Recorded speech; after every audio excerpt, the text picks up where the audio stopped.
بسم اللہ الرحمن الرحیم۔ السلام علیکم ورحمۃ اللہ وبرکاتہ۔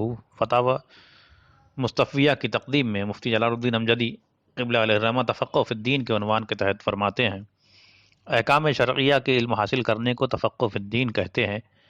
خدا تعالیٰ نے اس کے بارے میں یوں حکم فرمایا ہے، فلولا نفر من کل فرقۃ منہم طائفۃ لیتفقہوا فی الدین ولینذروا قومہم اذا رجعوا الیہم۔ تو کیوں نہ ہو کہ ان کے ہر گروہ میں سے ایک جماعت نکلے کہ دین کی سمجھ حاصل کریں اور واپس آ کر اپنی قوم کو ڈر سنائیں۔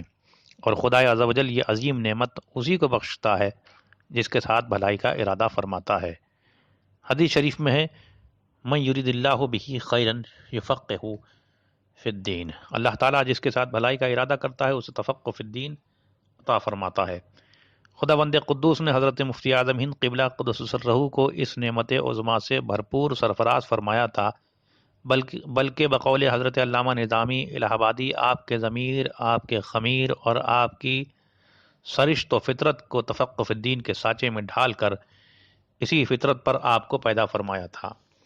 اس مختصر تقدیم میں آپ کے تفقہ فی الدین کی چند مثالیں ملاحظہ ہوں۔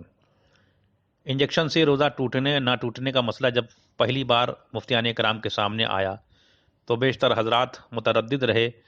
کچھ حضرات نے یہ فتویٰ دیا کہ روزہ کی حالت میں انجیکشن لگوانے سے روزہ فاسد ہو جائے گا، کیونکہ انجیکشن کی سیال دوائیں معدہ میں بھی پہنچتی ہیں اور خارج سے کسی چیز کا معدہ میں پہنچنا مفسد روزہ ہے۔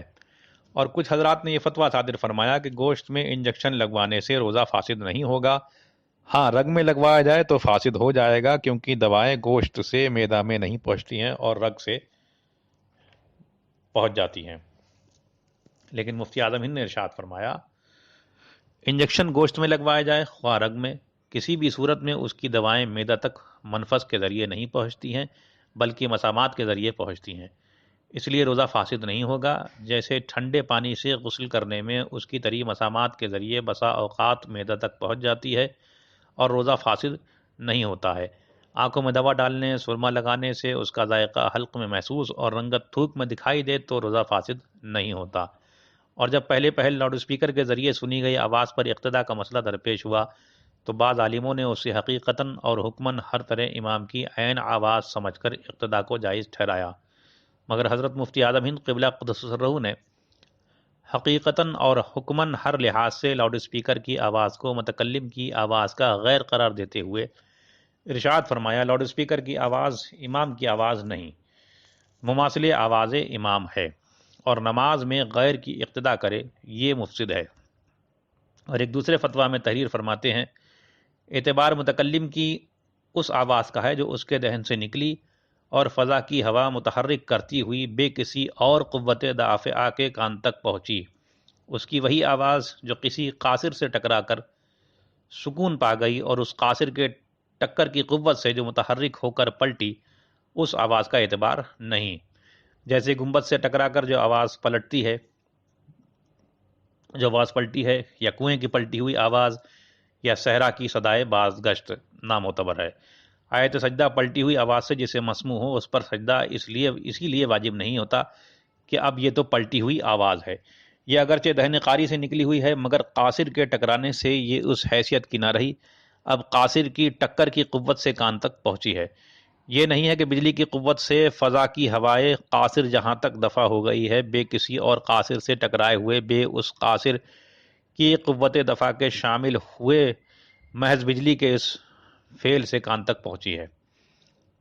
اور جب چاند پر پہلا قدم رکھنے کے لیے روس و امریکہ ایک دوسرے پر سبقت لے جانے کی جدوجہد کر رہے تھے تو چاند کو خدائی درجہ دینے اور اس کی عبادت و بندگی کرنے والوں کے ساتھ ساتھ بعض مفتیان کرام بھی اسے روس و امریکہ کا جنون و بکواس کہہ رہے تھے۔ ان کا استدلال یہ تھا کہ چاند آسمان کے اندر ہے اور آسمان تک کسی غیر مسلم کا پہنچنا محال شرعی ہے، اس لیے روس یا امریکہ کے چاند پر پہنچنے میں کامیاب ہو جانے کا خیال اسلامی اصول کے خلاف ہے۔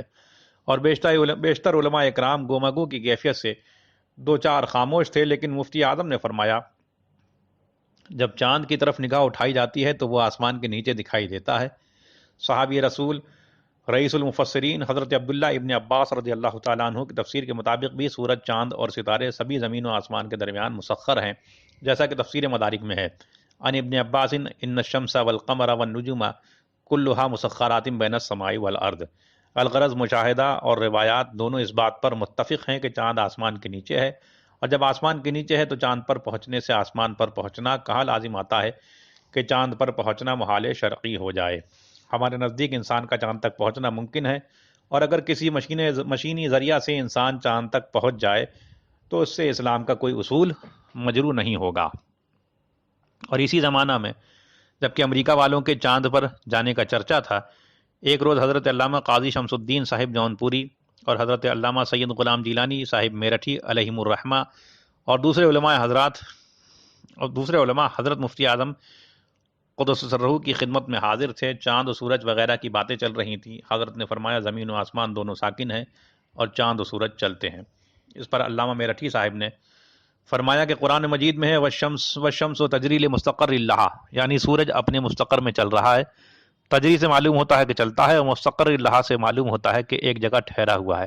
تو چلتے رہنا اور ایک قرارگاہ میں ٹھہرا رہنا، یہ دونوں باتیں کیسے صحیح ہوں گی؟ اس پر حضرت نے فوراً جواب دیا کہ حضرت آدم علیہ السلام اور حضرت حوا رضی اللہ تعالیٰ عنہ کو فرمایا گیا وَلَكُمْ فِي الْأَرْضِ مُسْتَقَرٌ، تو کیا وہ زمین کے ایک حصہ پر ٹھہرے رہتے تھے، چلتے نہیں تھے؟ اپنے مستقر میں رہنے کا مطلب یہ ہے کہ اپنی جائے رفتار سے اپنی منزل سے باہر نہیں ہوتا، چلتا ہے مگر اپنے دائرۂ حرکت میں۔ اس پر حضرت میرٹھی صاحب خاموش ہو گئے۔ مذکورہ بالا فتاوے اس بات پر شاہد عدل ہیں کہ حضرت مفتی اعظم ہند قبلہ قدس سرہ بے شک تفقہ فی الدین کی فطرت پر پیدا کیے گئے تھے۔ فتاوی مصطفیہ صفحہ 9 تا 11۔ محمد عمر رضا خان خادم آسانی عالیہ رضویہ بدلی شریف 12 ذی القعدہ 1440 ہجری۔